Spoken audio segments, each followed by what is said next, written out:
Hello, everybody. Welcome to stage 38 about the language 2, the perfect subjunctive. Hey, congratulations, first of all, because this is the last tense, indicative or subjunctive that you're going to learn. The only thing that really is coming after this is the passive version of the present subjunctive, but passive voice you already know. So this really is the last big thing that we're going to learn together in terms of tense.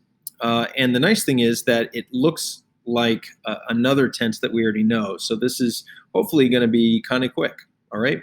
So it is subjunctive. So basically remember that the main job of subjunctive, the subjunctive mood, is to be in subordinate clauses. So you've got a couple of examples in this part 2 here where you're saying, I want to find out why Domitian has called us. So this is an indirect question.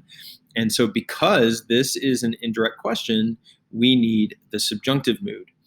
The senator doesn't know how he has offended or just he offended the emperor. So again, another indirect question, another subjunctive.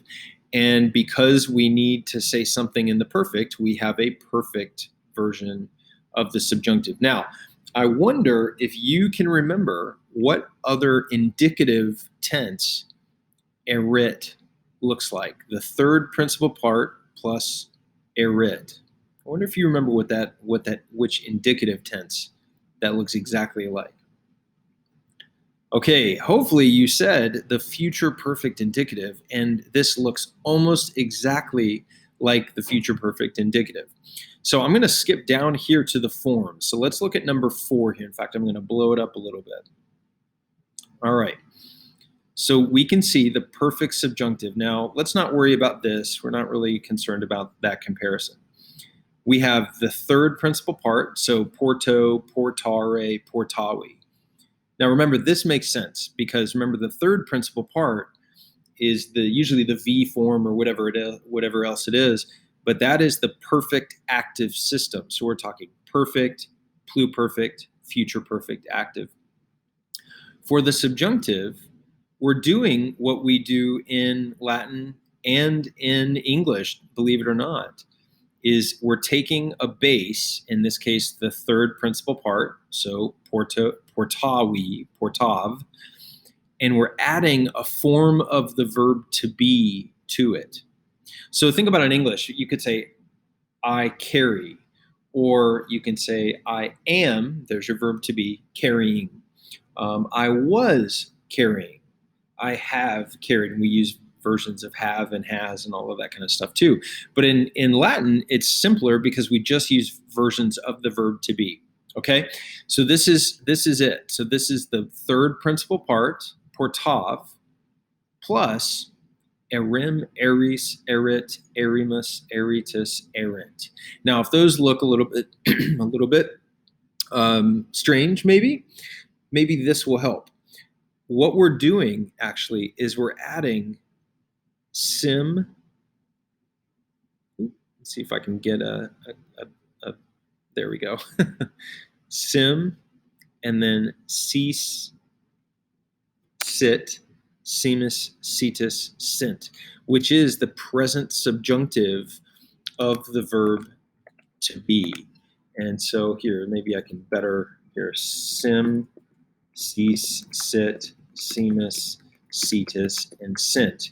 All right, and you're going, Mr. Yagi, those look nothing like sim, cease, sit, simus, situs, sint. Well, they kind of do, right? Im, is, it. Here's the deal. There is a linguistic thing called rhoticism. And what this means is that you take a thing that has an S, and then you put it with where that S all of the sudden falls between two vowels. So E and I. It sort of just magically turns to R. This is why it's called a rhoticism, because the Greek word for the letter R is rho. So not sim, but erim. Not cis, but eris, erit, erimus, eritus, and erint. Okay? So this is how we form the perfect subjunctive, is we take the third principal part, which is not a surprise because we're talking perfect active, and then we're adding the present subjunctive of the verb to be. It just looks a little bit different because of that rhoticism thing. Okay, and that's it. In terms of translation, it's perfect. So we're going to translate it as perfect. If we go back up to our examples, we'll call it, called, or has called. Offender it, offended, or has offended. All right, if we look at let's go to C here just because it's a shorter sentence. Paula doesn't know where, or really to where, Helvidius, now earet is the perfect subjunctive of the verb go. Ao, ire, ee. So how would we translate earet here? Paula doesn't know where Helvidius, would we say goes, was going, will go, has gone, had gone, will have gone? Which one? So hopefully you said has gone or just went, right? Because it's the perfect. All right, now what about D here? The wife, or maybe my wife, asks me every day why. Now we have this house, and then we have the word for buy. So how would we translate buy here with amarim? My wife asks me every day, why amarim? Okay, so hopefully you said, I bought or I have bought this house. But bought, there is the key word. Okay, that's it. The perfect subjunctive, the thing that we just need to worry about here is the morphology, I think, more than anything, and recognizing that it's perfect subjunctive. And like I said, to circle back all the way at the beginning, these look a lot alike the future perfect indicative.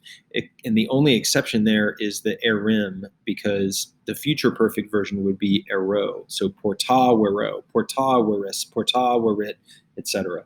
That's it. Good luck.